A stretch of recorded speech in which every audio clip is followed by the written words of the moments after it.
Hello, welcome to Calling Out with Susan Pinsky. I am Susan Pinsky. I don't know if you know that, but now you do. I'm here today with a great group of people to talk about the future of AI, transhumanism, and Neuralink, and some other subjects that everybody needs to know about psychically, because we don't have all the answers, but we do have ideas of what could be coming for humanity in the future. I have a lot of interest into this. And I'm here with my husband, actually, who's willing to sit in with my crazy ideas, and a psychic medium, Dr. Drew Pinsky, welcome, and a psychic medium, Rebecca Fearing, who has been a regular on Calling Out with Susan Pinsky. We've been doing this show since 2012, and I think I've used a psychic in every way. Rebecca has been a good friend, but she's had some really interesting thoughts on the afterlife, I guess you call it the metaverse, portals. She talks about all these strange things, flying cars and whatnot. And I've always kind of went, okay, all right, sure, whatever. Okay, whatever you think, Rebecca. But today I really want her to dive into that with Drew, a scientist and a transhumanist expert who is waiting in the wings. His name is Joe Allen. He's the author of Dark Aeon, and it's about transhumanism and the war against humanity. He is an expert in tech, religion, and here to speak on where he sees the future of AI and the threat it poses to humanity. And don't worry, it's not as scary as it sounds. He's devoted an entire chapter in his book to a 55-point plan to stay human. So, and you can find him at joebot.substack.com/singularityweekly, and then also on Twitter at joebotxyz and Twitter. Hello, Joe. Welcome to the show. Hello, Susan. How are you? I'm well, thank you. Okay, so everybody thinks I'm nuts, just so you know. I've been called, crazy, wacky. I talk to dead people with psychic mediums all the time. And, I listen to their stories and I sometimes just go, wow, that sounds really interesting. I wonder if it's going to be true, or it is true. And so Rebecca is going to sort of give her psychic insight into metaverse. Okay, so I asked her, I said, Rebecca, what do you want to do on the show when you come on next time? She says, metaverse. And I said, well, what's that? I have no idea, I've heard of it a little bit, but we thought we would have you sort of listen to her story and then give your insights as far as whether or not you think some of the stuff that she's saying is crazy or real or, could happen eventually. I don't know. Okay, I'll hold up a white card if it sounds real, black card if it sounds crazy. But I'll have them, you'll only see the back of the card. You'll have to tell me which one is which. You'll have to use psychic powers to tell me the color. She might be able to do that, actually. Yeah. Okay, so when you think about metaverse, Rebecca, I want to know what you're talking about. Like, what is it? Well, it's not something that I've just read about or heard about. In fact, I didn't even think about anything like this before ever. But about 40 years ago, when I was going to a party with my friend Michelle, and we were trying to get to Nels Van Patten, and his friend, I don't know, they were having some get-together or something. We got in my car. It was a big Ford Torino station wagon, so it was nothing fancy. And we started off, we decided not to take the freeway. We decided to, for some reason, take city streets. And as we went down Ventura Boulevard. Then we came to Winnetka, okay, which is supposed to be, Winnetka, no big deal. But as soon as we turned down this street, and we felt kind of familiar but unfamiliar, so we stopped another group of young people and asked them which way we were looking for Valley Circle. Okay. And they they told us which way to go, but we're like, we did it. But when we got there, we couldn't even go further. There was just a big hedge. And so we couldn't go that way. So we decided to take, I think, a left. And then that's when everything just went haywire. Like I just said to my friend Michelle, weren't we just in Woodland Hills? And she says, well, yeah, what are you talking about? I said, we're not in Woodland Hills anymore. We're like in Van Nuys or something. How did that happen? Or Studio City? And she's like, no, it's not real, Rebecca. That we're in, Woodland Hills. I go, no, we're not. And I'll prove it to you because if we continue to go down the street,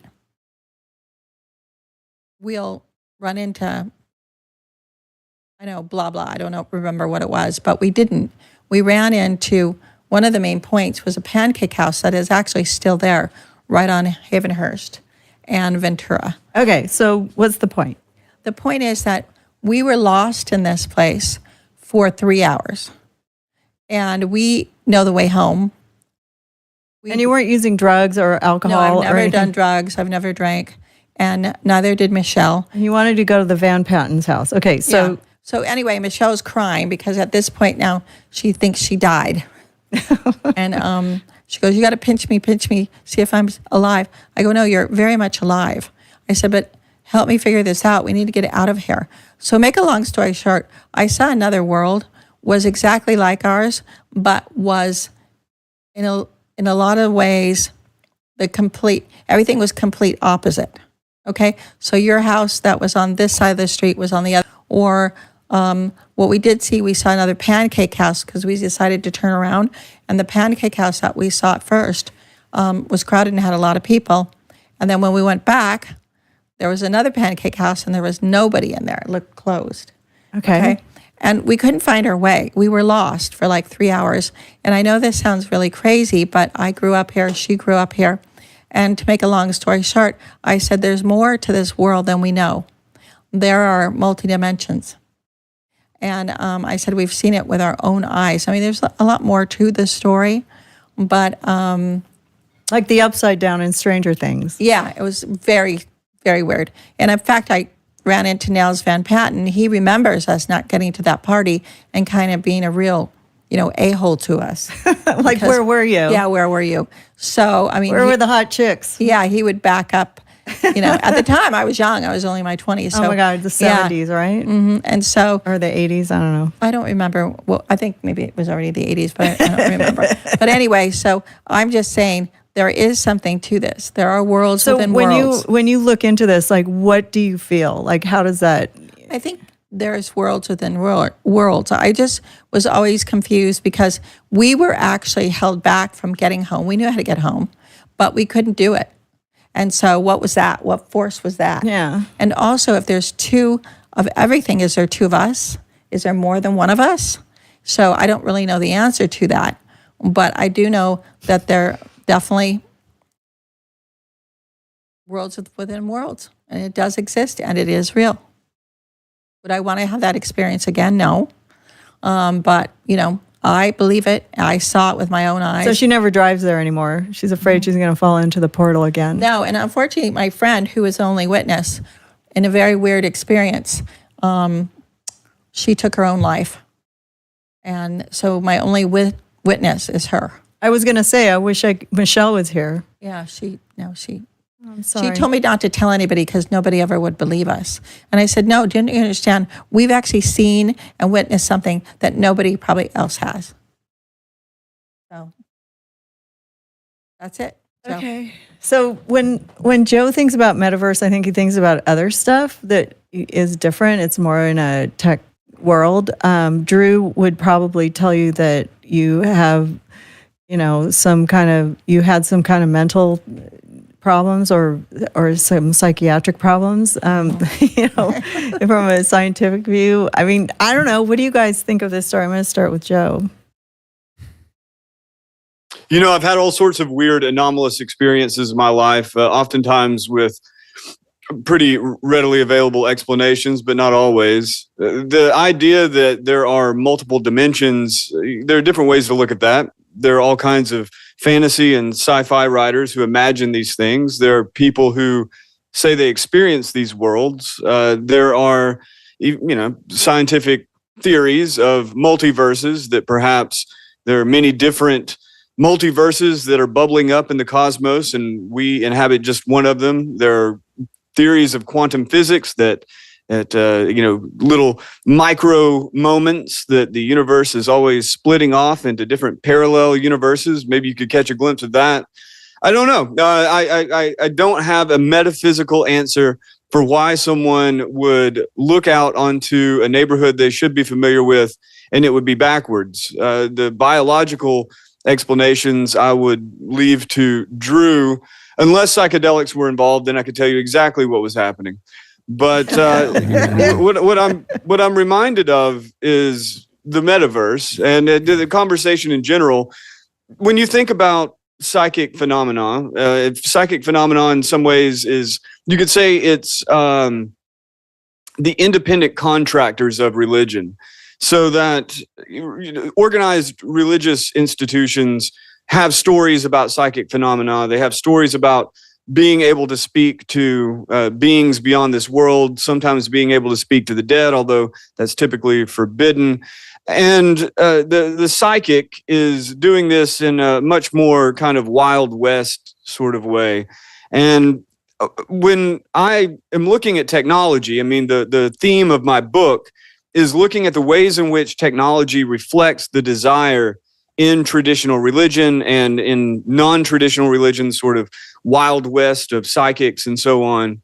And so when you talk about multiple dimensions, this may not speak to your guest's experience, but without a doubt, what's being created right now is a digital replica or many digital replicas, digital twins of our world. And you can experience those in different ways. There's the more mundane way of looking into your screen. Increasingly, as the virtual reality technology gets better and better, you can experience a kind of parallel version of your world that's fully immersive. It hasn't really taken off in popularity quite yet, but years ago, I used high resolution, very kind of high grade virtual reality, and it was thoroughly impressive. I'm not sure why it hasn't taken off, but it hasn't. But what I saw in especially the kind of Google Maps world, the three-dimensional Google Maps world, was exactly what you're talking about, a parallel universe that's built off of ours. And I visited different places that I had been before, places in New York, places in Oregon, places in my home state of Tennessee. And it did give you this strange, uncanny experience of being in a kind of parallel universe that was kind of your world, but was flat, soulless, and basically built off of Google Street View. I won't speak to the metaphysics of experiencing parallel universes, but what I can say with absolute certainty is that most, if not all, of the powers claimed by psychics, most, if not all, of the powers claimed by organized religion have correlations in the transhumanist, posthumanist, and just the techno-fetishist movement. And what they're saying is either, there are two different versions of this for the most part. There are those who say that what technology is doing is making real all of the fake powers that psychics and religious leaders have claimed. They are, by and large, atheists, and they say that in a godless universe, the desires to be able to see at a distance, the desires to be able to enact your will on the world without actually moving it with your hands, the desires to speak to the dead, to speak to loved ones who have passed, the desire to speak to beings that are not human but are more intelligent than human beings and can give you advice and guidance on what the proper path in your life is. These more atheistic transhumanists would say that none of that was real. All of the cultural accumulation of organized religion and the Wild West psychics in and around that, all of that was fake, but we are creating those powers. We are bringing those dreams into existence. And already you can see the gross realization of that. You can talk to the dead right now. You can talk to a chatbot that's trained on the data of the dead. You can see at a distance very easily. And I think that the power that they wield. So since she's, let me ask you something, Joe. Since she's a psychic medium and she can see the future, maybe she could see the future of AIs. She was predicting that. She was living it like it was just a sign or something that, she was envisioning or living at the time. But Drew, I think, wants to. I just want to unpack, because always Joe has put so much into every opportunity he has on a microphone. I just want to parse out what he was saying about the multiverse. What he's talking about is the many worlds hypothesis, which is the synthesis proposed by a guy named Everett, because there are problems with physics. There are issues still remaining. There's spooky action at distance. There are things that really bothered Einstein, and this solves many of the problems that are left behind in quantum theory and quantum physics and the math, which is that every time you take a quantum measurement, the world splits into two. One measurement this way, one measurement the other way. And that's happening billions of times, and that's how many different metaverses there are out there. Maybe, maybe not. It's dependent on the observer too, so which is kind of interesting. So there's that. Number two, it reminds me of how weak this instrument is we have up here. I mean, this thing was evolved for very specific things. I mean, our brain. And we don't perceive the world as it is. We perceive the world as our brain needed to perceive it to survive. And a lot of that was very much dependent on our social functioning and our ability to make meaning and to function in a group and to elevate ourselves. And that I think is what the metaverse that Joe is talking about is taking over. And you pointed some things out in your book. By the way, Susan strapped me to the audio book of Dark Eon. And she fell asleep, and I was listening, getting upset. I'd already listened to it. I'd already listened to it. And I was a lot of the stuff is very disturbing and concerning and worrisome. But there's a couple things that I wanted to ask you. One was... Wait, but let's see. Why is Rebecca having these visions, though? That's what I want to know. Like, what do you think psychiatrically? Like, if you were... But it wasn't a vision. Well, you were just living, they call it a portal or a metaverse. Well, we got on a freeway ramp. If you guys know where Casa Vega is. Get closer, Mike. You know where Casa Vega is, right? On Ventura Boulevard? No, but... Okay. Well, there's no freeway ramp right there. Yeah. Okay. And we actually got on a freeway ramp there. What I said to Michelle, there's no freeway ramp So there. she thinks that she was living in this parallel universe for like 3 hours and was lost. I was lost in it, and I was determined to get out of it. Who knows if I would have. I think that you were predicting the future. I don't know why. I just feel like you were also, your brain works in a way where you're seeing stuff that other people don't see or don't don't feel. Well, it might be more normal. I think now they're even talking about these portholes that there is. Portal. Yeah, whatever. They didn't. I even had called a specialist in paranormal stuff and to see, I said, why don't you check my car out? Because if I did go into another dimension, I must have something on my car that can prove that. Okay. And she didn't believe me, so she passed on that opportunity, which I wish she would have, because who knows what was on there. All right. Well, and Drew, the hook was still on the door handle. I don't know. I don't know. It just sounds woo-woo crazy to me, but she experienced it, and I'm going to listen. So I don't know. Drew, go ahead. You guys carry on. So I was... you guys are doing the nerdy analytic stuff, and some of this stuff is way over my head, so you got to dumb it down for me. About the Everettian synthesis? Well, yeah. And the spooky action at a distance and the multiverse? Yes. Well, that's Joe's thing. He's talking about, that's what a lot of the book was about, all these different hypotheses. But be that as it may, two things I have a question about. Well, one's a comment, one's a question. Your idea about, your construct about these captains of tech that are creating this alternative world being pharaohs that want to live forever, I thought was a perfect analogy.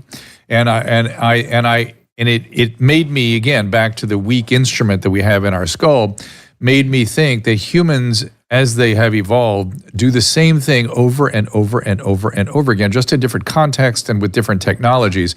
And you are absolutely right. They're doing exactly what the pharaohs had done, and they will have the exact same outcome, I'm sorry to tell you. Because when you try to upload into a digital space, this is non-digital. The biological system is non-digital. We can't even figure out how a synapse works, a single synapse, let alone the trillions and trillions of synapses and the wiring that's going on in the brain. That's a whole multiple quantums above that. We don't know how the computer of a synapse really works because it's analogical. It's not digital.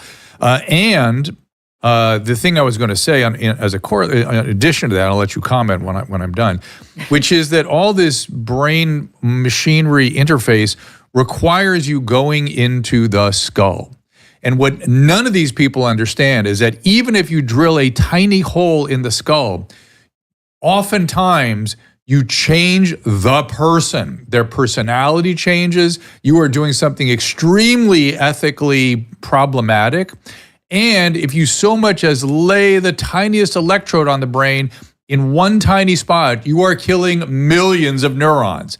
And those electrodes need to be changed on a regular basis. So I am gravely so Drew skeptical. Really liked your book. I love your book, but I was gravely skeptical about the brain. I've remained one of these skeptics on the brain. These are the things that he wanted to tell you. Neuralink makes sense to me because these people are disabled by their neurological condition, and so it's worth the risk of opening the skull and laying something on there. Okay. But for an average person, it just is not worth it. But I'll let you. All comment. right. If there's one theme that I would hope that any reader that read the book carefully would come away with, it's that the realization of any of these dreams is always going to be an approximation. That's never one-to-one. The reason I chronicled such a variety of different dreams of the future going back to the late 1800s and going forward is that you can see that the visionaries, I'll give you a really good example, J.D. Bernal. J.D. Bernal, a total atheist, kind of Freudian, he dreamt up a world in which human beings would first sort of link their minds together through electrodes, and then the collectives themselves would become superhuman. And then because of that collective nature, the individual would enjoy a kind of immortality in the future. And his vision of this was, very clunky. It's kind of cyberpunk in retrospect. This is a book, The World, the Flesh, and the Devil, published in 1929. And in the end, he had this kind of religious vision of where everything would go. It would be like nirvana. And each individual brain, as it died, would just kind of dissolve into the collective brains. So none of that happened in a literal way. But going back to 1929, almost 100 years ago, you can see that, working with the tools he had at hand, he had a grand vision for humanity. And what we have right now in the internet is in many ways a much more elaborate, a much less pristine, but obviously correlated reality to his vision. And you see that all across science fiction. You see it all across futurism, that they never get it exactly right, but they get it right enough to change people's lives completely. So when you think about, for instance, I agree with you, Drew, that their dreams of being able to upload the entirety of the brain, that was Ray Kurzweil's big vision, to be able to emulate the brain in silico, that is probably outside the realm of anything we're going to see in our lifetime or any lifetimes on for centuries. But what the artificial intelligence enthusiasts say, and I do agree with them on this, is that to replicate cognition, you don't have to replicate the brain. In the same way that a bird's wing is far more complex than a plane's wing, True. and yet the plane's wing is very effective, or a knife to a claw, you can do the same tasks with a computer system that you can the brain. Now, it never lives up to the dream, just like the internet didn't live up to the dream of connecting all humans and dissolving all cultural boundaries. But what has happened is it has completely wrecked people's conception of reality. So at least we have that to console ourselves with. We have that to be grateful for. But I want to switch over to Rebecca's situation again, which is that what you described, Joe, of this connectivity is actually how biological humans work. He's just describing something that we have learned really actually happens. And this idea of us dissolving into some whole is, I think, what you tap into sometimes. And so does that sound like, to me, it sounds very familiar, what that futurist was describing. Well, when I tell Michelle, and she didn't want me to tell anybody, I said there has to be some kind of meaning of this, that we witnessed this, and that there has to be something more in the future about this. And that, somehow we both, me, her, and the car, moved at faster than light. You see what I mean? Because we had to go in there within a split second. We didn't feel going in there. We just went in there.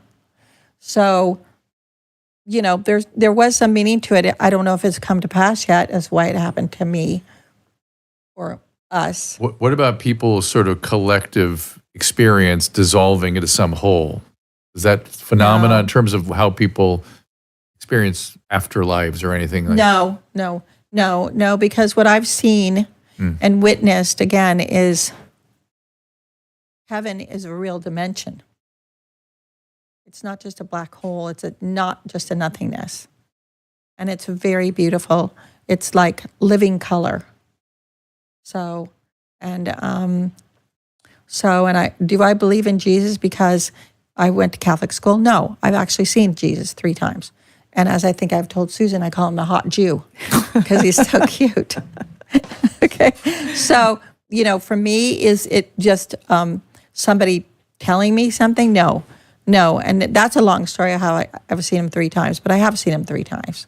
And he is really handsome. So I could tell you that he must have had a lot of fans. Yes. Okay. Or are they? I don't know. But what I think is this sort of consciousness that Joe's looking at is we're all intertwined with the internet. We're putting all our thoughts out into the universe, and then it's all going to be taken up into some place, sort of like a consciousness of our brains when we go to the afterlife. When somebody dies, like I feel That's like we're all connected somehow. But I kind of want to ask Rebecca if she has any predictions of what the future is going to be like because of AI and transhumanism, and how it's going to affect us, like as humans in the future. Is everything that Joe's writing in his book going to come true? Are we going to be, he has a lot of things that he said in his book that is kind of scary, but I'm just curious if you have any insight into that. Well, I'm feeling both. I'm feeling that's a plus and a negative. And in the way people use it is what's going to determine plus or negative. I know that's pretty common sense, but, if they find a chip that can cure somebody from being paralyzed, that's a plus. But if somebody uses it to, nobody has a job, that's a negative. So that's But do you see that? Do you think that that's going to happen? I don't actually see it as a negative. I see it as more as a positive. Okay. I think it'll come to a place where it'll be like amazing. What about in like warlike situations? I mean, are we going to have robots used against us? Are we going to have, is there going to be an army of a swarm of, what were they? Nanobot, what are they? Nanobot drones But actually, I hope I wanted Joe to comment on this. Elon Musk said that he imagines the robot market to be something like $400 trillion once it's in a very short order. And I don't know if you saw that comment. He just did the math. He goes, our robots are going to cost this. Here's what they're going to do. He goes, I just don't imagine any way this isn't a $400 trillion market. And he goes, and then what does money even mean? You said that. He was like, what would money mean at that point? Which I thought was a really interesting question. Do you see anything like that coming? I see Elon Musk as a cyborg car dealer. And so, they run, but how long and how well?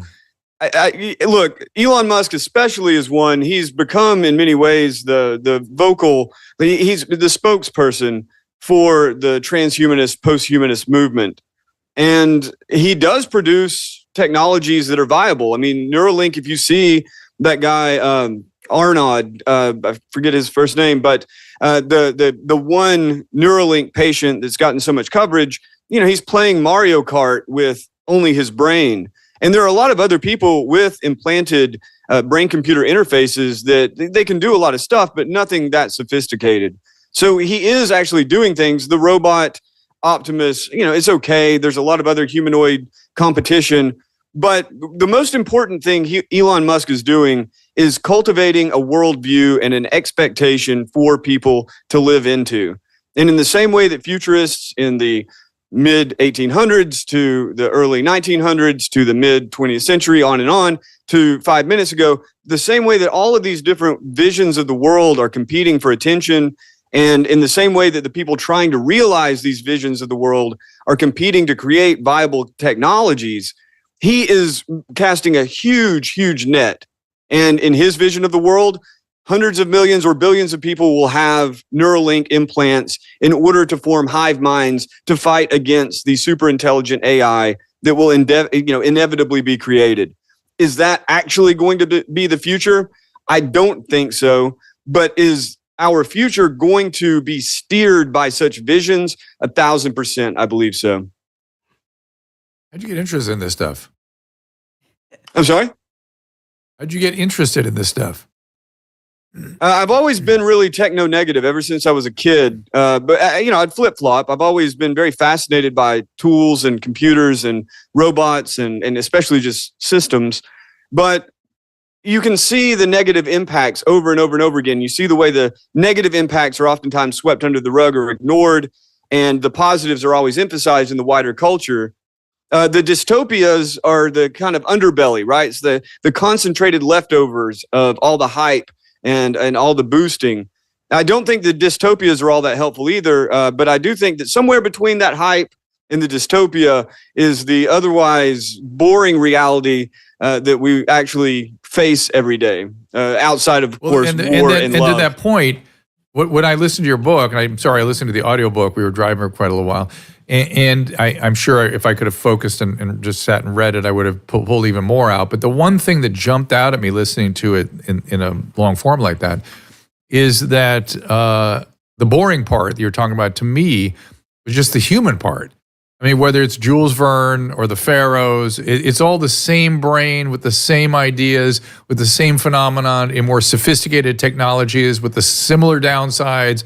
And just, I mean, the upsides, I guess humans get more out of it, but they also get, whether it's social media, which certainly has some powerful benefits, and we have the mental health consequences on teenage girls. I mean, there's always these downsides, but Right. but it's the same brain doing the same kind of thing. When I listened to you, like I said, to me, the greatest example was what you said about the pharaohs 5,000 years ago and the tech giants now. Same behavior, human beings doing the same thing in a much different way. Yeah, just to stick on that for just 1 second, the pharaohs, as much as foolish as their quest was for immortality, one assumes, unless they're still hovering there in the astral plane. Then They're still with us. okay, then Right, let's assume they are. But this world, speaking of this world, Egypt, ancient Egypt is all gone. The priests have almost no power whatsoever outside of their descendants in the occult. So, but the pyramids remain. Egypt remains as a foundation for our current Western civilization and civilizations moving out to the east. The impact was very real and it resonated. So even if there's not, even if you don't go into the Great Pyramid and there's some kind of Stargate where Ra, gives directives for what humanity is to do in the future, you still have this resonance, this very, very deep resonance. And so on the one hand, it is a fool's errand, this kind of, ascension to godhood by the mortal. On the other hand, they did in many ways achieve godlike power. And so I think that it's you have to take very seriously that the wealthiest men on earth, with the assistance of the most powerful governments and militaries on earth, are dreaming these dreams and willing to kind of force them onto the rest of us. And even if it isn't as I pristine gotta as just- theirs, it's happening Yeah. in that sense, in an But approximation. I get what you're saying. This is what I really liked about your book and the way you think, which is they didn't get immortality in the way they wanted it or imagined it, and yet their impact was in fact immortal. And this is what the human brain seems to do. We want it the way we want it, and we work hard for it, and it has huge implications, but it's not exactly the way we imagined it necessarily. Jules Verne, we did not go to the moon the way he imagined it, but we went. And so that's sort of what I'm saying. Rebecca, you have anything to follow on? Well, it's such a complicated situation, really. But I think that God's not a foolish God if you believe in God. I don't think you'll see the face of God, but the energy of God. And that I think that we're, even as humans, without all this other AI or anything else, are very capable of creating like unimaginable things right now. Remember how I talked about flying cars and you kind of laughed at me? No, I said when. Yeah. when can I get one? Yeah, one. And they came to pass. And not that we're using them right now. But this is another example. I don't know why I'm so kind of intrigued by this, but we imagined a Buick with wings behind the steering wheel with an accelerator. When we didn't think of drones, we didn't know about multiple. And if we had really thought about things more broadly and not so the way we wanted it, we would have gotten there quicker. Yeah. So I think that we're going to continue to progress, hopefully without repeating the mistakes of war. But I don't think so. Yeah. We will make that mistake. Well, I know people are kind of afraid about something with China right now, but I don't think so. Good, like that. Yeah. So Need some good news. We're not on the verge of World War III. no, I think I'll let her answer that after the break because we're going to bring somebody else on right after the break, and then Does Joe go now, or is he? no, with he's going to us still? stay just for a quickie with the next guest, and be right back. Joint and muscle pains are exhausting and frustrating, but I've got a over-the-counter medication I want to introduce you to that provides great relief using the power of, check it out, chili peppers. Capsidin is made with a proprietary formula that contains no non-steroidal anti-inflammatory agents, no opioids, no anesthetic or steroid, nothing, no chance for addiction, no side effects. No chance it's going to interact with other medication you might be taking. Capsidin contains capsaicin, which is the substance in chili peppers that burns your tongue. That gives you that burny feeling. And of course, I've recommended capsaicin creams to patients over the years, but other capsaicin creams burn your skin. That's what makes capsidin so unique. In clinical trials, capsidin has actually been demonstrated not to burn. I've been using Capsidin to relieve my pain in my hands and my wrist from carpal tunnel syndrome and arthritis. The results have been amazing. I use it every day during my show, and I highly recommend it. Get the pain relief you need from various sources, even backache, sprains, bruises even. Order now at capsidin.com/Drew to get a 15% discount plus free shipping. That is CAPSADYN, capsidin.com/DREW. Many of us have not gotten over COVID. I'm not talking about the virus itself, but the response. We were flabbergasted by what the government could do to us. There is no telling what they might pull next time, and it's looking more like there will be a next time. So we all have to be what I call rationally ready. That's where the wellness company comes in. TWC is about access to physicians via telehealth, access to potentially life-saving medication. Years ago, having access to medication and telehealth might have seemed crazy, but now it seems crazy not to. Now, with claims that gain-of-function research have been done on the bird flu, I urge everyone to take control of their healthcare with the help of the wellness company. Go to drdrew.com/TWC for 10% off all their products, including the 4 medical kits, each of which has a different purpose. And we've added Tamiflu to one of them in case the bird flu does become a problem for humans. Be rationally ready. drdrew.com/TWC for 10% off. I'm rationally ready, but we're here with the author of Dark Aeon. I was calling it Eon, but it's Aeon. And We'll be back in a second, but first, thank you to all our sponsors. We appreciate those who keep these shows going, even though a lot of people think that my show's crazy. But anyways, I really love this discussion. But before we do, since we're talking about the future and potentially, having another pandemic or more emergencies or a world war or something, if you're traveling, the wellness company has this great thing called the travel emergency kit. If you need to pop in your car and start driving for the hills and run from humanity, you will have your antibiotics close by. Okay, let's bring it back down to earth here a little bit. So here's the travel kit. We took this with us. We were traveling this week. Brought it with us. I helped design this kit. It's everything I give my patients. I want you to pay attention to the emergency kit. We have a EpiPen in there that is priced better than almost any EpiPen you can get anywhere. We were very careful to source these things in a cost-efficient way. We want you to be able to get access to these things. We don't make them cost-prohibitive. But this EpiPen thing is a great breakthrough. And so if you need those EpiPens, if you have bee sting allergies or medication allergies where you have to carry EpiPen around, this is a great way to get a complete emergency kit with an EpiPen at a great price. drdrew.com/TWC. And then also two other things that were not in the commercials, but my friends at True Niagen, I take Niagen every day. That's the ad at the end of the show. But first, we're going to talk about Capsidin, because I gave this to Rebecca before she left for Europe, and she has some knee problems, and she just wants to tell us what she found. Well, this was like a lifesaver, going to Europe and walking like millions of miles. And but I kind of worked it for a lot of things, a bit of pain, some swelling in my knees and my feet, and it didn't it's not burning.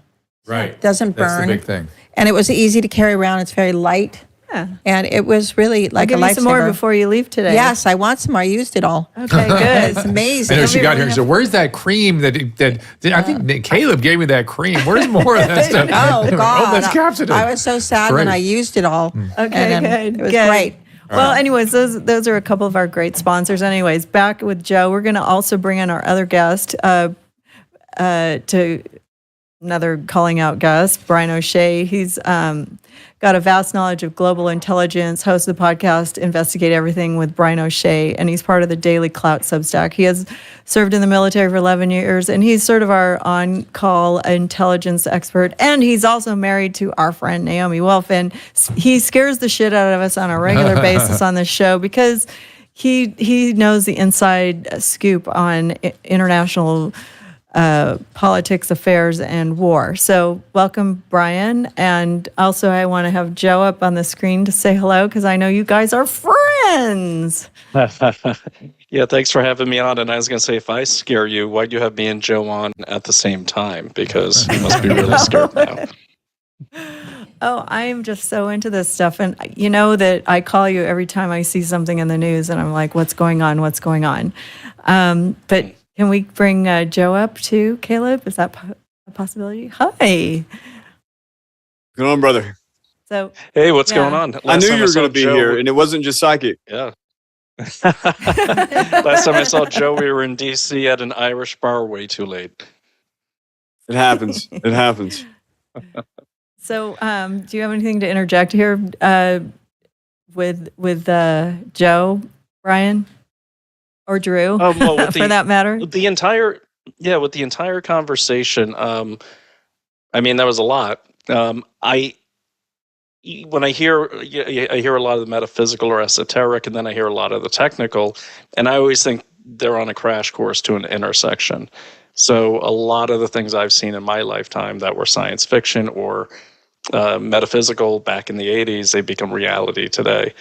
The scary part about not seeing the China threat in both of these worlds is that they're diving into both with so much money and so much research that I would recommend that people rethink that. And, a lot of people, it's hard if you don't know a lot about what's going on in China now, and it's hard to know a lot about what's going on in China now. But I would refer people to a book by my friend Brandon Weichart called Biohacked, where it's China's race to control life, and it kind of lays over both of these topics really, really brilliantly and well researched. So my thing is, as these things may seem over the horizon and may seem a bit out of touch, I think what Joe's book did brilliantly, it lays out that it's happening now and it's been happening now, and it's just kind of a slow boil. It's filtering in, and it's not all bad. I'm certainly not a Luddite, but I would say that like anything, it's like a gun. If it's in the wrong hands, it's a dangerous weapon.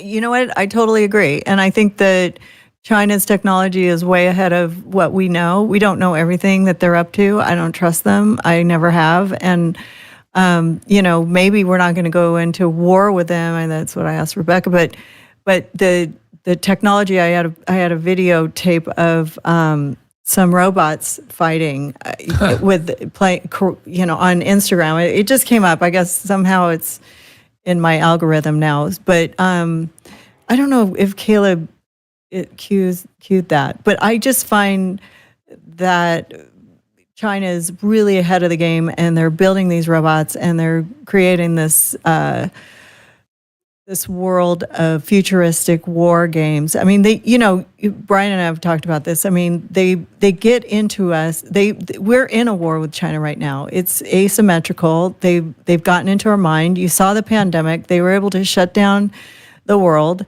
and now they're building. Their technology is just really probably far superior to ours at this point. So that's what I got from the book. But no, and I just think that I'm worried for my grandchildren, and what they're going to be dealing with in the future, and how we're all going to be under the rule of some kind of a computer god, and our jobs will be obsolete, and we'll all live unless we all move to a farm and start growing our own food and get rid of our iPhones, we're all going to hell. Yeah, and looking at the. Go ahead, Joe.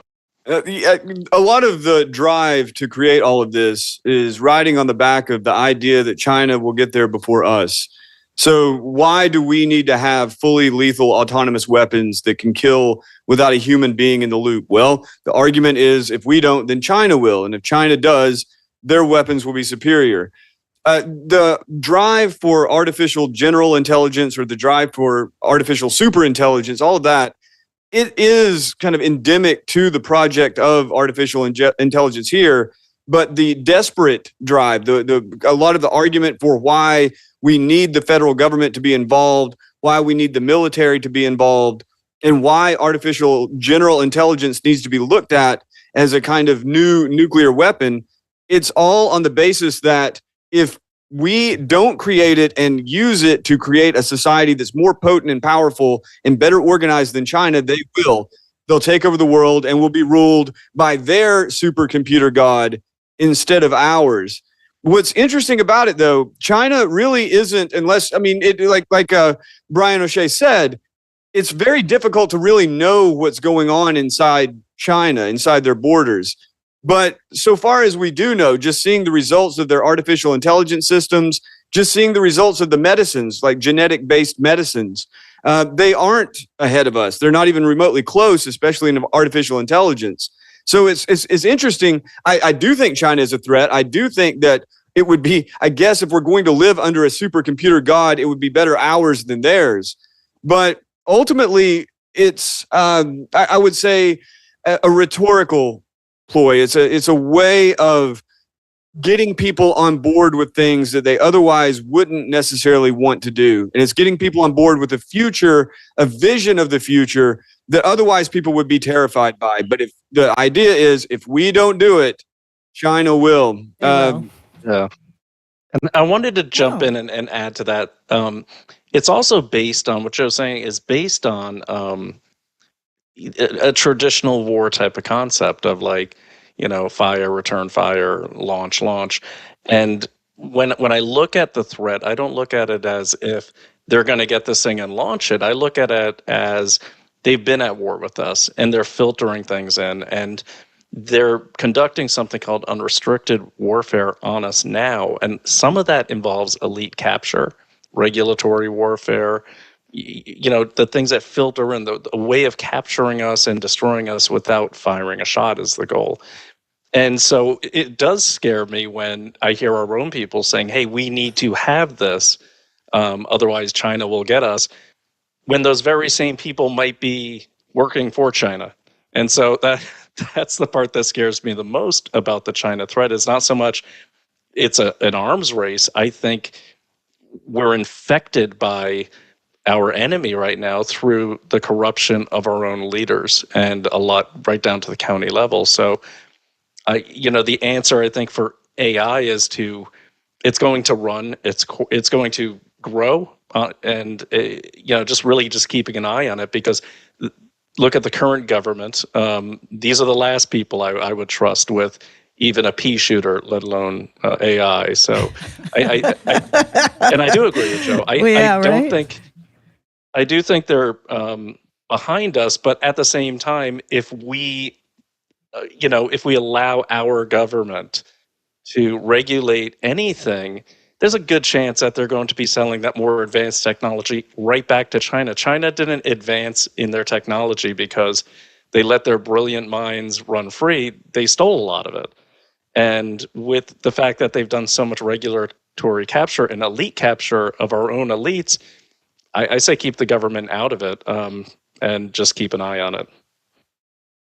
Doesn't it sound familiar? That means I don't have a good Wait, answer. yeah, I was just thinking about what they were talking about last night. Tell them what we were at an event. We have friends that were invited us to a dinner for the Institute of World Politics, IWP. Do you familiar with that school?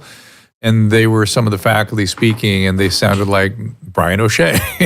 A lot of the same ideas about infection and infected by our enemies, so to speak, and that's had a profound effect on us.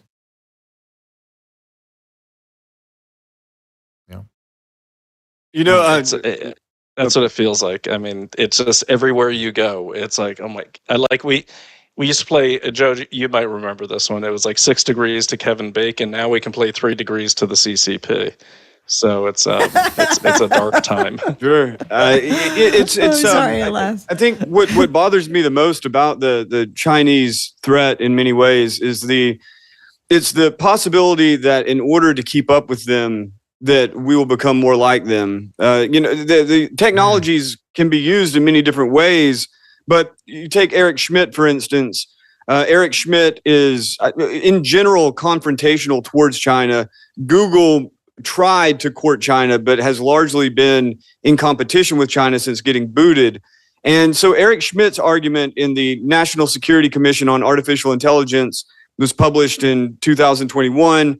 And his argument and that of his other fellow researchers was that the United States, in order to maintain parity with China, or our edge on China, that we would have to, for instance, use the same sorts of surveillance techniques, but do it in an American style, so that people would have the promise of data privacy and data ownership, and that the government wouldn't actually suppress human beings like they do in China, but it would be used for the betterment and the efficiency of the society. We all see what happens with Google. We all see what happens with all these tech companies. They all make these promises of interconnection, of better health, better healing, of greater knowledge about the world, and even all the way to actual self-realization, fulfillment. And in the end, what happens, they are the wealthiest people on earth. They exert enormous control over our lives, either directly or more frequently psychologically, and they monitor everything that we do that they can get their hands on. Yeah, I'm actually very concerned that not only actually that we will be more like China in our race to beat them, but we'll actually be far more powerful than China, but it will be somewhat similar in its outcome, a kind of hellish top-down and at the bottom down here, collectivist sort of society. But not ever in the way that the science fiction writers say. If you look at, like, for instance, Blade Runner is supposed to be hellish, but it looks pretty cool. Instead, we don't get Blade Runner where it looks pretty cool, as nasty as it is. We get, dum-dums in masks and, really badly rendered avatars for social media. Yeah, we get metaverse, soda, sopa, and masks. Yeah. we get the part. Just look. You want to talk to futurists? I'm sorry, Brian and Joe, but I think Matt and Trey from South Park pretty much. If you want it 3 years out anyway, they pretty much get it. Yes. Well, Rebecca, do you have anything you want to say about this whole conversation before I sign Joe off? He's been amazing, by the way. I do believe that, China has, some hand in what they were talking about. But do I think they're an immediate threat? Some people have said that they're going to come in and, something in September. And that, we have to run off to like Mongolia. Yeah, well, maybe California is going to get bombed or something. Or we're just, yeah, no, I don't think so. I mean, we have more threat, which we know from Hamas. Is that how you pronounce Yes. it? Then we know that. So I don't know. Yeah, I'm of not course. too. Terroristic problem. I mean, I want to be aware, but I'm not going to be paranoid. You're not? Okay. Well, that's a good sign. So Well, anyways, I should I'm just going to let... add that. No, go ahead. No, please.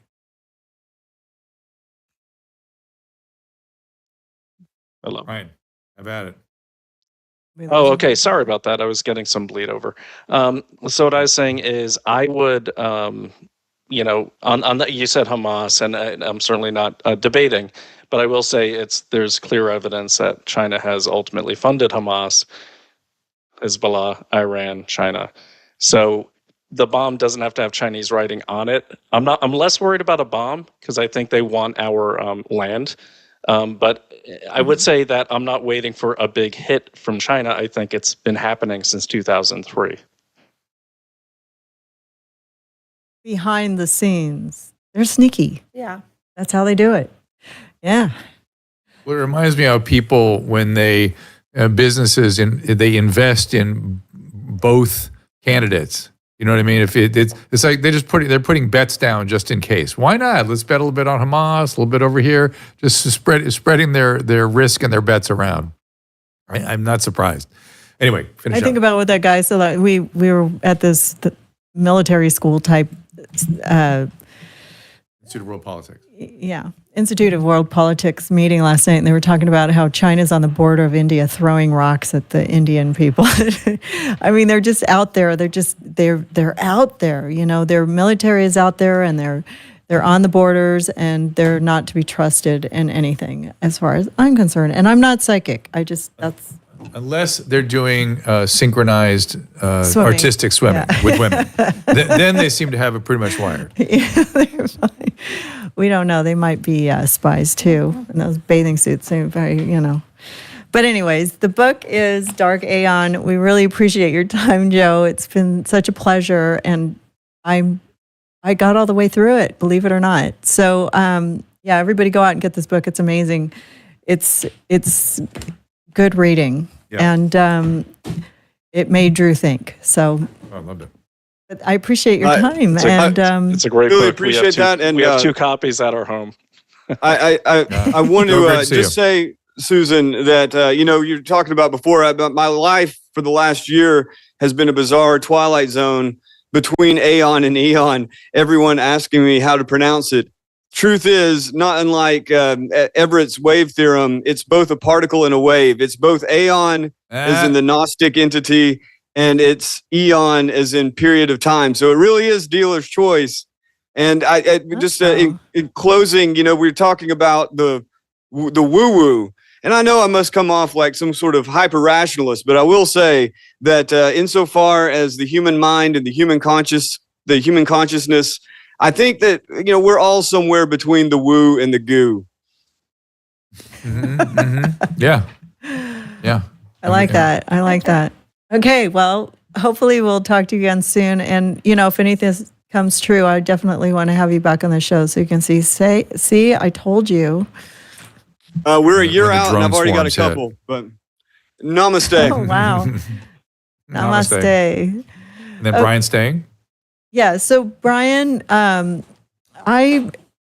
want to explain this to Brian. I did a show a couple weeks ago with Dr. Kelly Victory. Okay, it was right after the Trump assassination attempt. And this show, I like to talk to psychics about things that we can't see in normal everyday life. We don't get the information from the news. We're not investigative reporters like you, where you know all the details of the backstories of what's going on in the world. So I bring like psychics on, and they sort of give their predictions of what was going on. And I had this new psychic who I have never used before, Andrew Anderson, and I'm going to bring him on now. He's one of the top psychics in Chicago, and he was on with Kelly Victory. He was able to get about 2 words in edgewise. I didn't let him go first, and then he was just agreeing with everything she said, because she was she was spot on with her stuff, because she's an expert in this stuff. So I want to bring him back and tell everybody that I'm really, really excited to have him on my calling out team. Maybe Kaleb can bring him. Do you want me to play the video clip, Susan? Do you want to play the video from the July show first? So let's get him on the screen first, just so I can introduce him. He's available. Scroll up, Robin. He's. Oh, there you are. Hi, Andrew. Welcome to Calling Out with Susan Pinsky. See you. We got to make sure. Hello. See ya. We can see you, but we cannot hear you. He's there. Can't hear me? Oh, there we go. Okay. So, Andrew, I really just wanted to bring you back on, because I feel like usually what I like to do is have the psychic do their psychic intuition readings first, and let the guest or whoever's getting a reading answer afterwards. And unfortunately, you didn't really get a chance to finish your thought before Kelly took over. But, I love Kelly, and she really was very sort of intellectually intuitive into what went on, and you agreed with her. We have a little clip that we want to play of something that you said before this news came out. There's definitely the CIA knew this. There's no way that they didn't have something to do with this, in my opinion. So that's who you think was up on the water tower, and because they were pretty much able to get out fast if they were there. This was obviously a confused boy. I felt like he was bullied at some point, confused about his identity. I felt an evil attachment to him, an evil entity of some sort, kind of a friend of sorts, his imaginary friend, he called him. But it feels like it was something very evil that infiltrated him. And I see this a lot with mass murderers and mass shootings. A lot of them say they have voices. Maybe that's psychological, but I know that it's something else. Those evil and negative entities can attach to people and create things like this to get them to convince them that this is what they're supposed to be doing. So he predicted that the Secret Service also knew that this guy was a person of interest before, he was able to jump up there on the roof and take aim at Donald Trump. So, but that was like a few weeks ago. So anyways, Brian probably knows that the same type of thing. I don't know, Brian, what do you think about this kind of I want to prediction? clarify something really quick, Susan. Okay, go ahead. I just want to... you know what? I'm going to let you talk, because I screwed up last time. So. No, you didn't. No, you didn't. I just want to clarify one thing that I believe. There's a lot of conspiracy theorists out there. I don't buy into all of them. I do know that there's a lot more going on than people know. And I also believe that we heard of shadow governments, our shadow government before. I believe there's a shadow CIA within the CIA, a cell of bad players who knew this. And it up to months before is what I'm seeing. And I wrote some downloads that I got today based on this. One thing I said, if the CIA actually wanted someone dead, they'd be dead. And he's still here. So I don't think the CIA took the shot at him. I believe this kid did. He just missed. So I feel they overlooked crooks as a threat on purpose. I also feel there's some things missing. So there was another device, a cell phone or a laptop, that either wasn't presented to us, the public, or it was actually hidden or concealed. I think that the right information about what happened is on there. Whether or not it comes out, remains to be seen, of course. But there's so much more to this story than what we've been told, or I'm not even really following it on the news, to be honest. I work too much, so I'm just going off psychically what I'm feeling. And that is that this guy, he was a prospect in their eyes, meaning like they knew this months ago that there was some kid wanting or planning or having something to do with like a shooting, and they let it happen. And that's why he was ignored. They saw him while he was even on the roof. They didn't take action until the shot was actually fired, in my belief. I do see that there's one thing I see is that whatever we've seen on his laptop or phone or whatever they said it was a ruse. I don't feel he was a Republican. I believe they said he was registered with the Republican Party. I think that was done on purpose to throw people off. I think the true nature of what he did is on whatever device I'm sensing is out there. That either they didn't. I don't know if they found it or not, but I know it exists. So.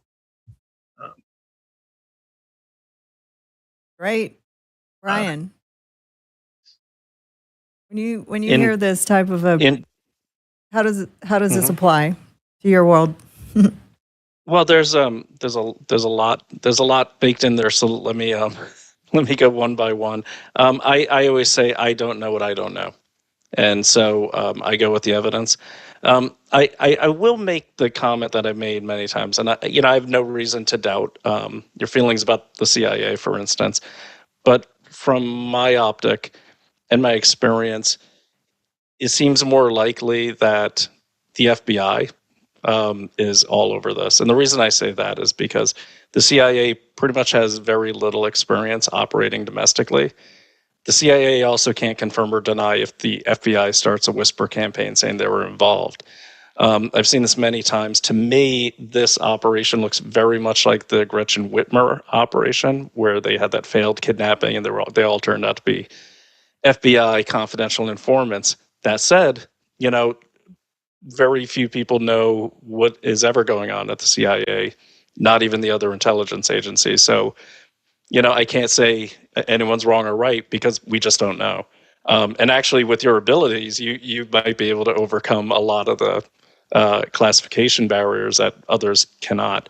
But I will say, when I look at the evidence of this, it does seem like a classic, a hit on a political opponent. And as Jill Biden was the one that put, what's her name, Cheadle in charge, we got her the job. And there were questions about a signal communication going to the White House. The Occam's razor is telling me, look at the Bidens in response to this hit. And, the president, as senile as he is, that office has a lot of power. If he says go, people go. And a lot of times it just happens automatically. There's not a lot of thought to it. With the question, what you said about the shadow CIA, yes, but I want to lay out what that architecture looks like. It's not so much a shadow CIA, like the CIA within the CIA. They do have divisions that don't know what the other divisions do. Like there's SAD, there's CTC, there's IOC. Those are very siloed. What happens, though, is a lot of people spend careers in the CIA.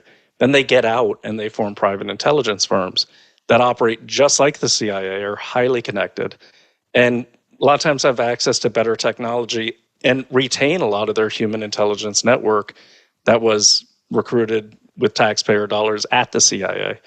So when I hear like shadow CIA, I think more of it as parallel CIA, and that would be the private sector CIA, Chertoff Group, Ridge Consulting, those type of operations, and they're all over Washington D.C. and they don't do government work because they're private because they get paid so much more by domestic and international organizations. So a lot of times I've seen things that people are like, that's just like the CIA would do it. I'm like, it is. But if you spend your career there, you're well connected and you bankroll your own firm, of course, you're going to act just like the CIA. Because their technology at the CIA kind of Well, it's a little bit behind. They have to outsource most of their stuff. Yeah, I believe the FBI is absolutely involved too. There's more to this story, as you know, we all know. It's not just what it appears to be. The way I phrase it, I know there's just some bad players in probably all facets of government. And yeah, I did say, and I suggested it went to the top. So in what you said about the Bidens, I don't think there's a coincidence that he had that post that said, let's put Trump in the bullseye. And when was that? I don't even remember. I think I saw that. Isn't that accurate that there was that post from him? Mm-hmm. That yeah. Biden said that? There was. Yeah, and then all of a sudden, did hire, no coincidences in my world. And she did what? She did hire Cheadles, and was her name Cheadles? Cheadle? Yeah, and she was, Cheadle. She was in charge, and she also didn't send enough Secret Servicemen that day too. So that. I mean, it's funny you say that. They actually strategic. If I may, Susan, sorry to cut you off. So it seems like both her and Kamala strategically drained the resources of the Secret Service because they were both in Pennsylvania on that day. Huh. Which there's only so many Secret Service people to go around in those field offices. So, and if those because there was a pecking order, and a lot of people get mad at this, but I've had to explain to people, look, you might not like Jill Biden. We all find her annoying. I call her the blonde Alice Cooper. But the point is,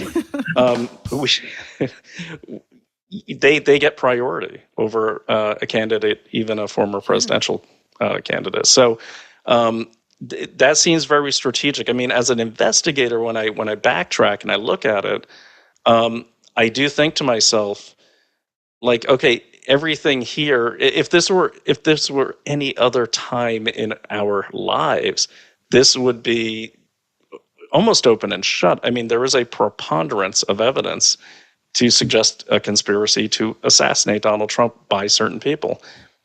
That aside, what I'm curious about and what I really wanted to ask you about today was, Mr. Anderson,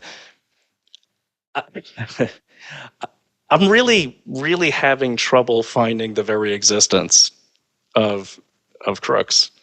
And not just because they scrubbed the internet, but the powers that be have also largely, memory hold a guy named Maxwell Yerrick, who seems to fit the bill perfectly. Now, have you heard this name before?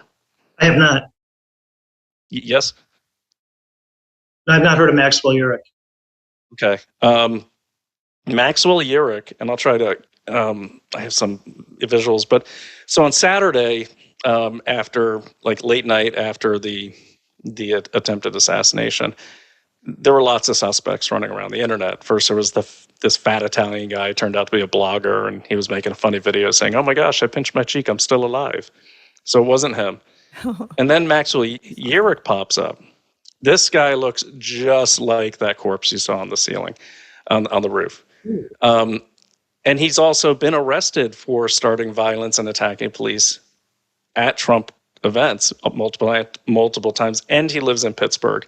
And his parents are involved with the gunsmithing, everything like that. So it just disappeared. Now, when I look at the pictures of, Thomas Matthew Crooks, I gotta wonder, why do we only have a couple things? Why do we only have 2 or 3 pictures?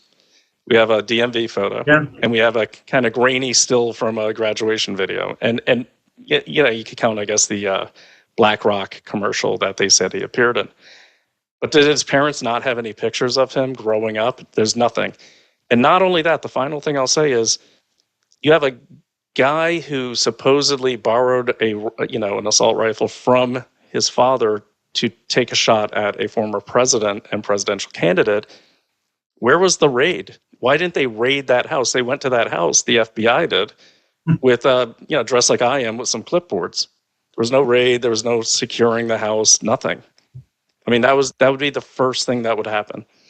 And so the more I look at Thomas Matthew Crooks, he seems to just appear. There are footprints that I can look at where I know where to look. It's no special knowledge or anything. It's just years of experience doing background checks.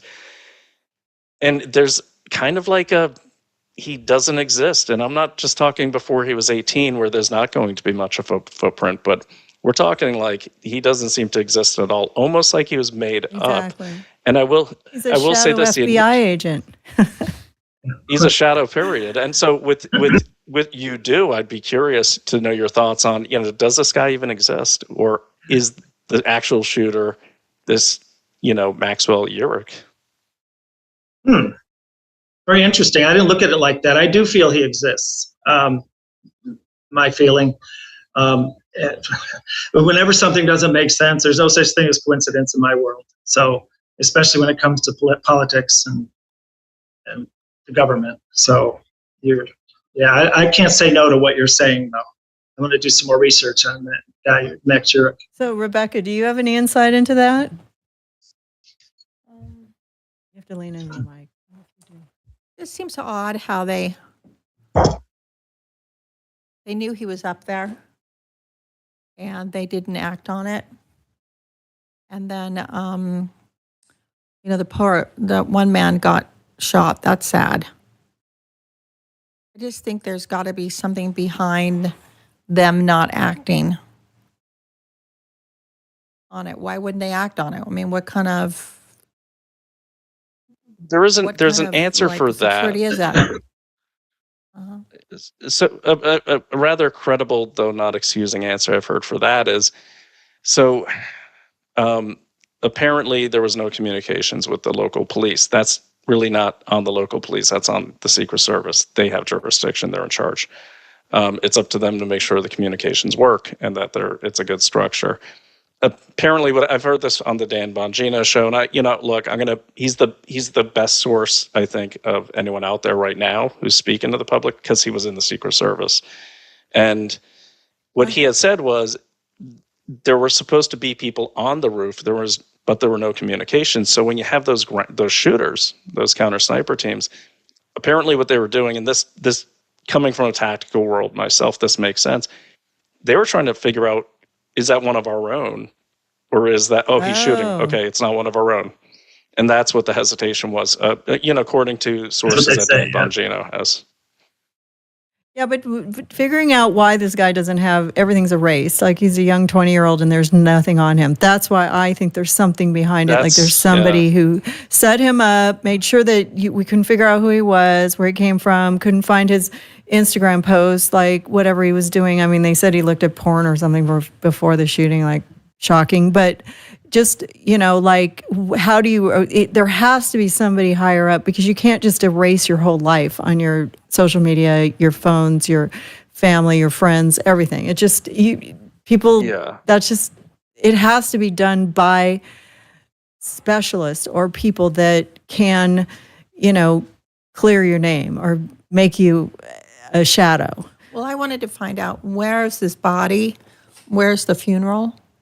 Has anybody witnessed his dead body? Exactly, right? Where's the mourning of the father? He doesn't seem like a guy in mourning. And I don't want to second guess anyone's emotions. Brian said that before. It's funny you say that, Rebecca. Mm-hmm. Yeah, but that's a great point. Like, where's the obituary? Right. Where's the obituary? Where's the body? Where's the funeral? Where's the grieving? I mean, come on, that doesn't make sense, especially and if that is that his only child? No, there's, from what I found, I think there's like 4 of them. Oh, wow. And they're all crooks. Well, what about the other kids? What do they say? They're all crooks. Yeah, what an name to have, right? Someone had to go Oh there. my God. I'm sorry. It was good.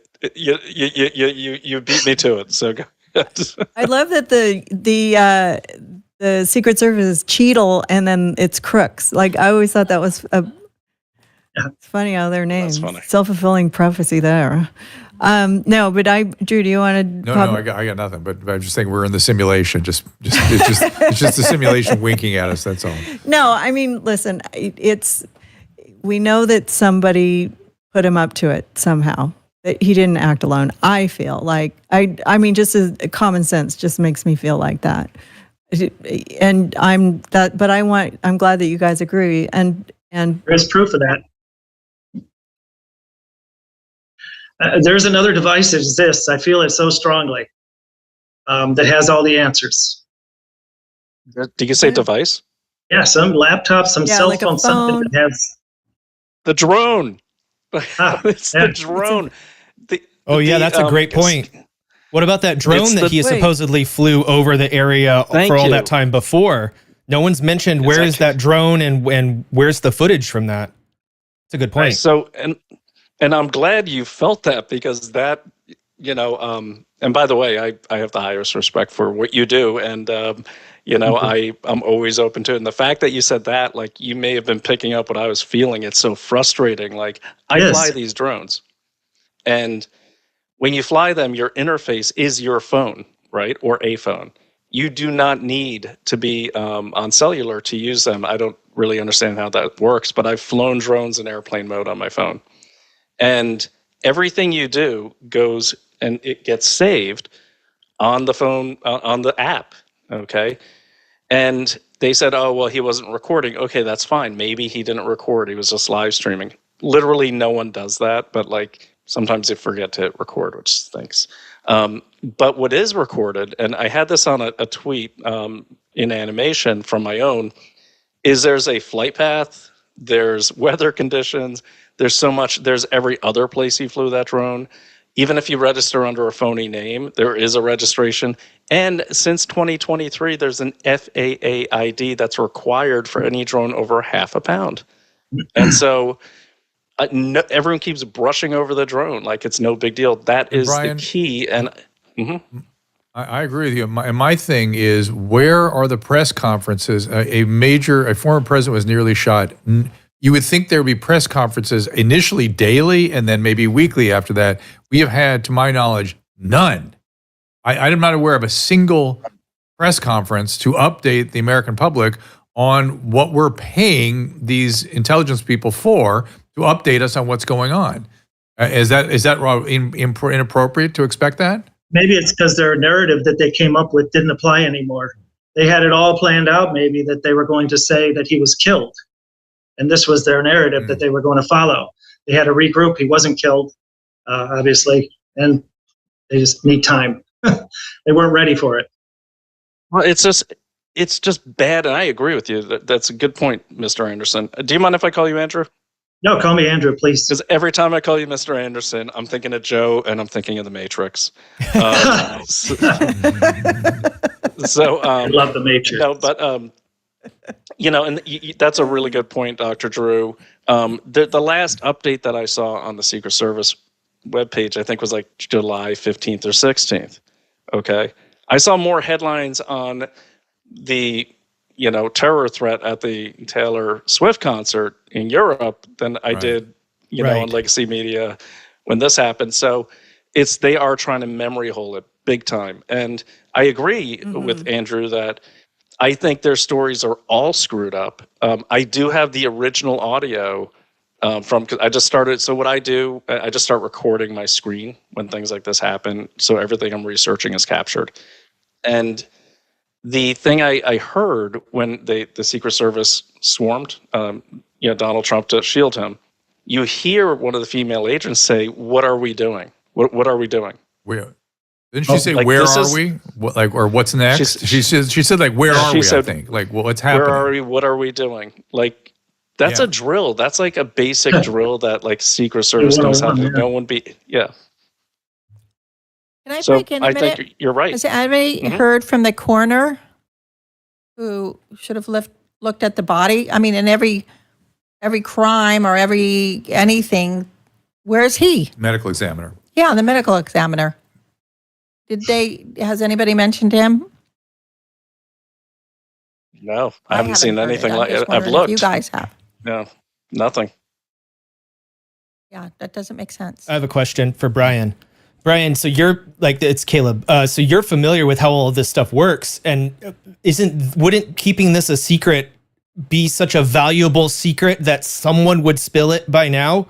Like, wouldn't someone go out and get a book deal and say, look, I can expose all it? Like, it takes such a hierarchy of so many people to be a part of it and to plan it out and to make it happen this way that it just seems to me that someone would leak it. Like, you can't keep that secret for too long, especially right now. This would be the time to say it, right? I agree. I mean, I think people are leaking it, and probably the juicy leaks are not getting the media attention because look at the state of the media. Right. It's kind of like many people would say to me, "Oh, if only Donald Trump had done better on the environment or worked with, this group or that group," and I said, "Well, he did. It just didn't get any coverage." So, but what's also happened politically is, as everyone can see, the Secret Service. Yeah, yes, it's their responsibility, but even the FBI is turned on them. And the Secret Service does not have a very robust lobbying capability in DC. So, yeah, I think people will eventually come forward, but I don't think they're going to come forward until this administration's out. Because would you? I'd be terrified to. And so I think if there are those whistleblowers, they're going to wait until Donald Trump's in office because I consider myself a pretty emotionally callous and kind of cavalier guy. But even, if they're shooting at people or spinning up wayward teens to take shots at people, it's certainly not, I wouldn't raise my voice. But you are right. That's normally what would happen. I think we're going to see that happen. It might just take a while. So I'm thinking historically, it's like how often has this happened to a presidential candidate who's not currently the person that's in power? So of course their opponent is going to want to bury this story as much as they can because you saw how much Trump's favorability soared after that event. So they don't want this to be the story. They want this to disappear as quickly as possible. Whereas if he was president right now, then he would have the power to make it the big story. Yeah, and I'd say one more thing on that. Go ahead. I would say one more thing on that is look at the timing of everything around the assassination attempt. You had the debate a week or two before that, okay? And then all of a sudden, like, no one's forcing Biden out after that debate. No one's forcing him out. But then all of a sudden you have the assassination attempt and boom, he's out. Just like that. He's out. And Jill was on a plane to Paris. To me, that tells me, like, okay, they want someone, a lot of people know, and they want to, and that's why I think the Bidens are kind of really, for me, they're the number one suspects because all of a sudden, as soon as this happens, the powers that be are like, you're out, and that would be the Obama camp. They want that as far from them as possible. Okay, as far from them as possible. Just like if your buddy came to you and said, "Hey man, I kind of screwed up. I got really drunk and I ran over 5 kids." You'd be like, "Well, you can't stay here," and that's to me what it looks like. It's something Andrew said. And did you want to say something, Andrew, before I change the subject? Go ahead. Oh, he said it was the CIA, shadow CIA, and you said that's international. That I said that. And then FBI is like, I wouldn't know the difference what the FBI or the CIA does. That's just sort of me. But if it was international, could China also be behind there? Well, you know me, I think China's behind everything ultimately. Yes. So I have something to add about China. I heard you guys talking about China. I just, for another show maybe. But one thing that I see psychically that I've been seeing for many years, over a decade, about China, not to change the topic really quick, I just want to say one thing, what I felt. There is actually Chinese nationalists coming across our border for many years, maybe decades. There's actually cells in this country of Chinese soldiers that we know nothing about. They're under the guise of just who knows what, but they're waiting for any time. Medians. They're building an army from within. She's hiding in plain sight. Zhao Ying is building an army. I'm convinced. Sorry, he's right. I couldn't resist. Keep going. He's right. Go ahead. Oh, me? Yeah, I was just saying that's something I picked up on for a long time, that we were going to go to war with China someday. I said that 10 years ago, but hopefully it doesn't happen. But yeah, they're not stupid. This has been going on for years, and planning and plotting and covering their butt. There are people here that are willing and able to attack at any time from within. And if we continue to let our borders go the way they are, you're going to see thousands of millions, maybe even millions more coming across. It's a great point. And, they actually have something called Operation Fox Hunt. And I love bringing this up, and especially when the left says, oh, that's conspiracy theory, because if you Google Operation Fox Hunt and Obama, there you got Obama in 2014 saying to Xi Jinping, "Hey, you gotta stop doing this Operation Foxhound. It's not really good. Stop it now." He's like, "Yeah, okay, we'll stop." And of course, they were arresting these guys right up until 2020. And what it is it's this overreach where the Chinese government is pulling, like that movie Munich, where they're going into other countries and grabbing Chinese dissidents in any country and dragging them back to face court, violating borders and everything. It's crazy. Well, after the show last week, I don't know if I should say this, but I asked Andrew, I said, who at the top, right? And I said, who did it? And he said, well, it's at the top. And then after the show, Kelly said Obama and China. And I was like, oh. So now, I mean, listen, we know that this didn't happen alone. There's somebody behind it. And maybe someday we'll find out and we can look back at this show and say, wow, you were right. So I'd like to know. You can go back to a live nationwide radio show I did right before COVID started, and I pointed out China's involvement way before it ever hit the news. It's all online. I predicted COVID was coming, and I predicted where it came from and what happened. So it's there. It's out there. China's very nefarious. You're agreeing that the Bidens were behind it. I mean, I wouldn't put it past them. I'm not necessarily buying into them being behind it. I'm saying more, I feel like they knew. And behind it, I don't think that Joe can plan to put his pants on in the morning straight without someone else. So sorry, I don't mean to insult, but no, that's okay. I would say though, let's not forget you do have a crackhead that became like the de facto chief of staff for those weeks right before the assassination attempt. So he'd know the right people. He would. And oh Jill. My gosh. Well, I really appreciate this, and I just wanted to let Andrew have a say and get through this. You can get him. You can find him at psychic.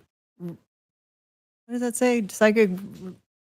Mediumreading.org. Psychic medium reading or I had a psychic medium reading with him this week, and he was phenomenal. And I suggest that if you're looking for a good psychic, he's the guy. Besides Rebecca Fearing, who also is available, you can text her at 818. What is it? 818-310-6748. Yeah, so, if you go on my Instagram or if you go on our website, you can find the links to all these great psychics. I'm going to have my psychic, what did I used to call my page? My cast of clairvoyants on my, on callingout.show.com. So, and then also, you can also go see our favorite investigative conspiracy Intelligence officer. I don't even know all the words for these things.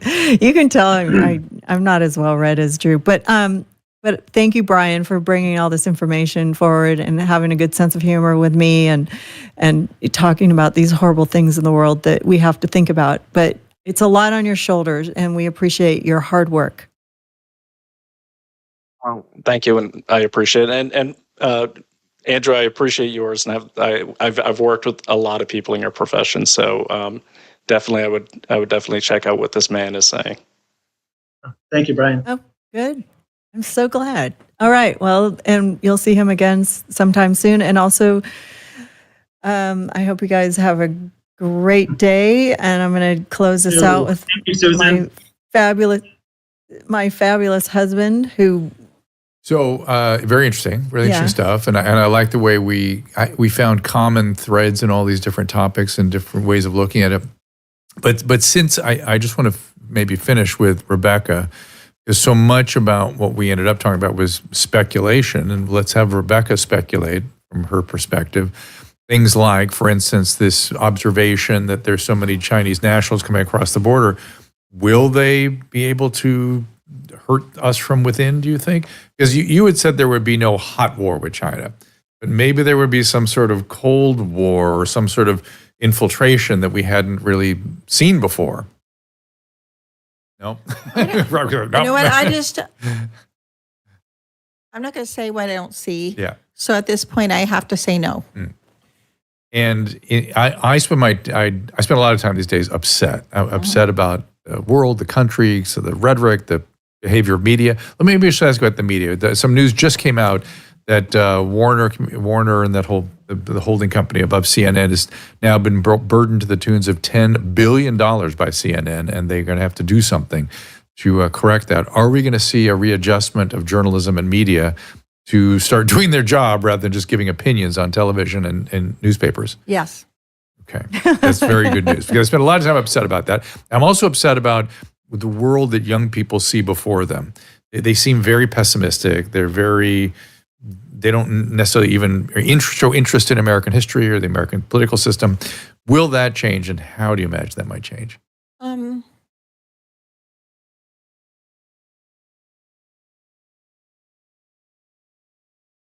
I have to say yes. Right now, I think they're more focused on the job markets. Yes, which is not great. No, it's not. Yeah. It's not easy, because even though you've come out with your degrees and all this kind of stuff, but the job markets aren't good right now. Yeah. And so I think once that gets better, that they probably will be more interested in that. Makes sense to me. And scholastic change, what So it's about the economy, stupid, as the Clinton campaign said. Scholastic change. what was your question for her? That was it.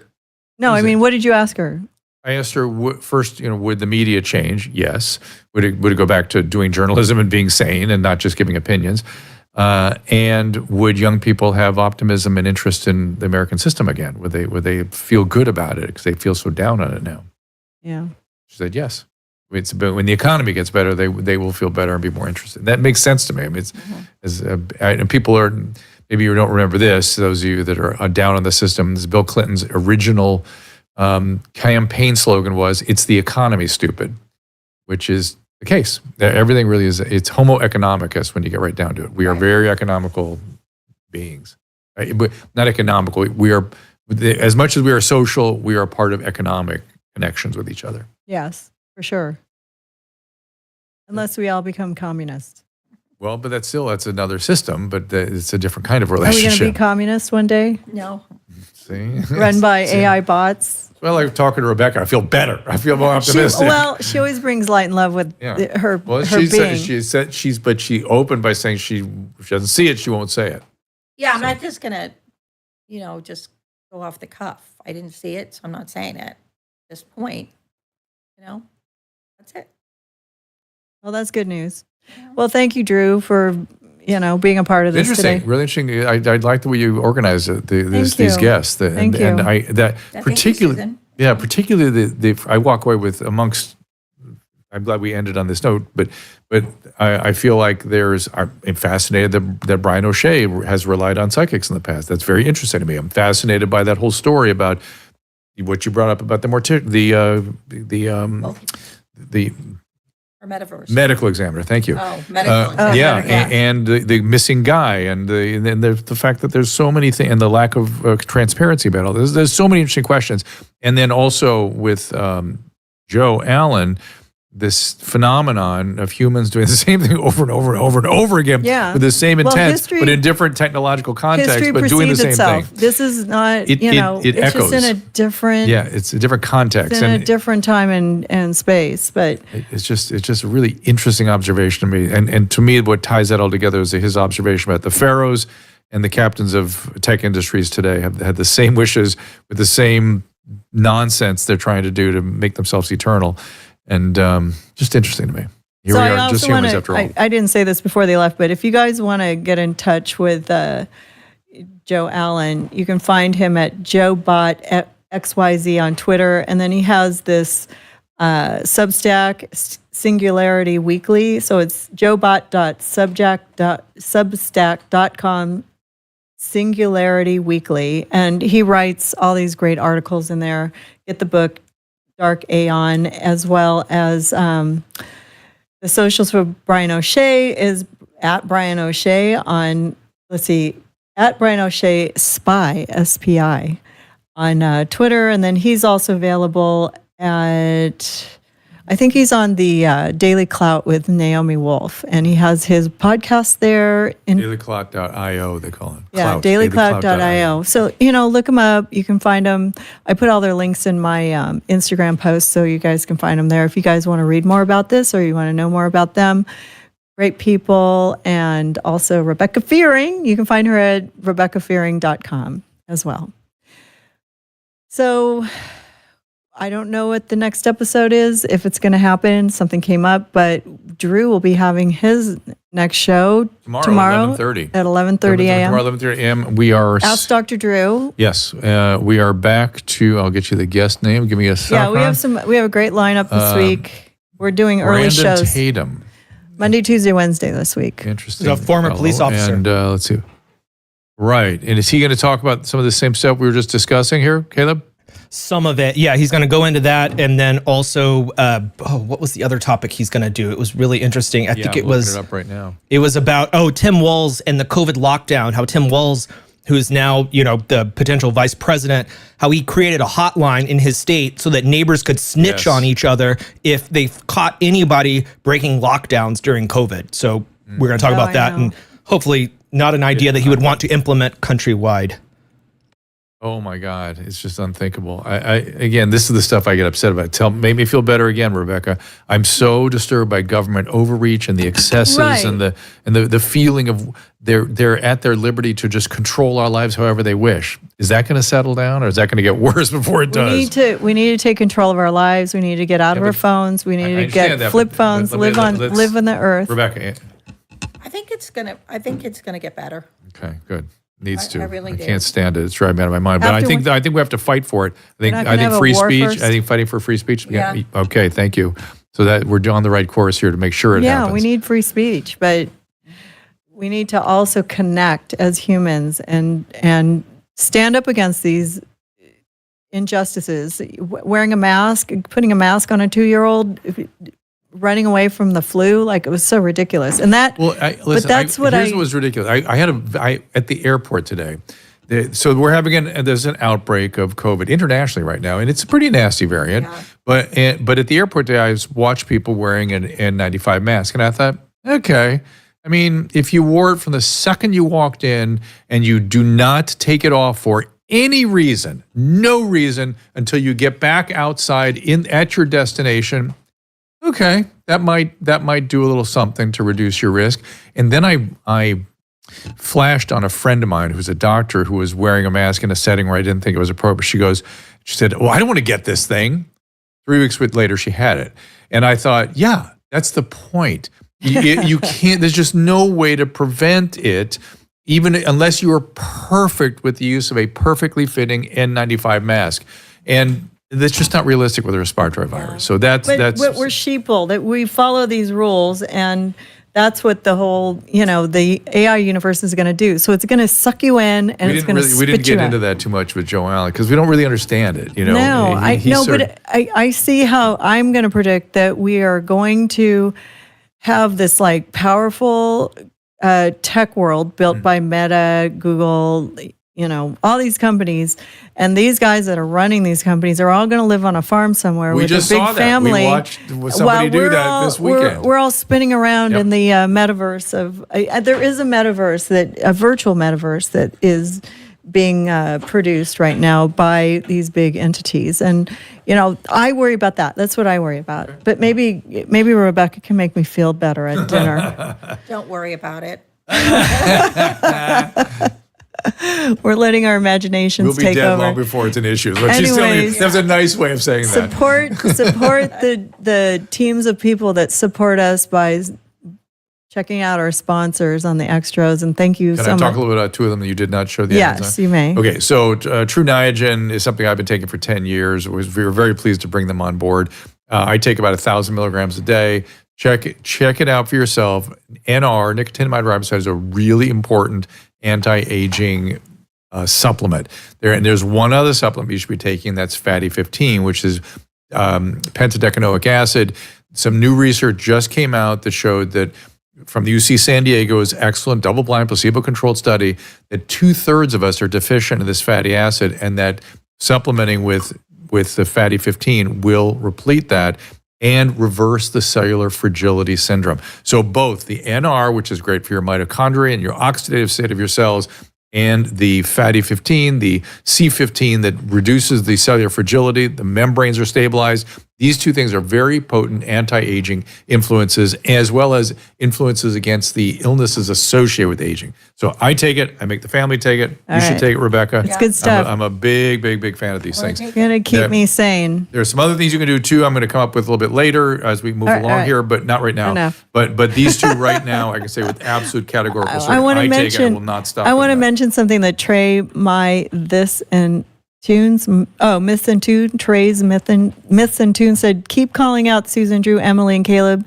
This show is cool, bringing it into the multidimensional realms. And I heard you say namaste. So namaste, Dr. Drew crew. Love y'all. So love you too. Thank you. We love that. And we'll keep bringing it back. Yep. So share if you care, everyone. Ta-ta. Tomorrow, 11:30 a.m. Pacific. There it is.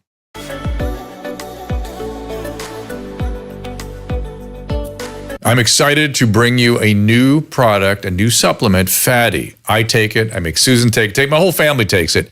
This comes out of, believe it or not, dolphin research. The Navy maintains a fleet of dolphins, and a brilliant veterinarian recognized that these dolphins sometimes developed a syndrome identical to our Alzheimer's disease. Those dolphins were deficient in a particular fatty acid. She replaced the fatty acid, and they didn't get the Alzheimer's. Humans have the same issue, and we are more deficient in this particular fatty acid than ever before. And a simple replacement of this fatty acid called C15 will help us prevent these syndromes. It's published in a recent journal called Metabolites. It's a new nutritional C15, pentadecanoic acid it's called. The deficiency that we are developing for C15 creates something called the cellular fragility syndrome.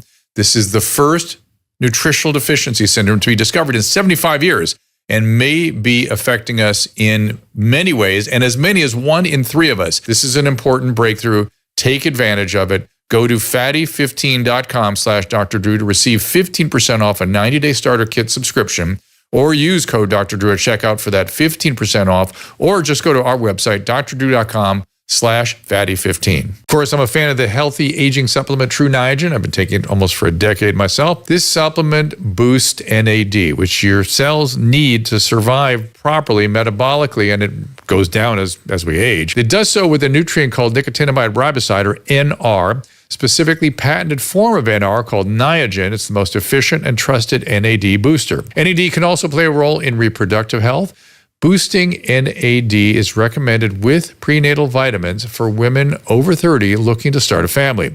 Here's Dr. Amy, also known as the Egg Whisperer, a highly influential specialist in this area. That was when I said, this is amazing. I need every single person going through fertility to take it.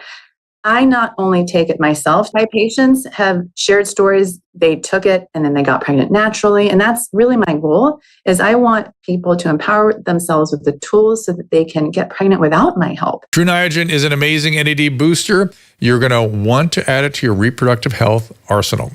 And of course, it's in our family of Dr. Drew sponsors. Go to drdrew.com/True Niagen for 20% off your order. That is drdrew.com/True Niagen. Enter Dr. Drew at checkout for 20% off.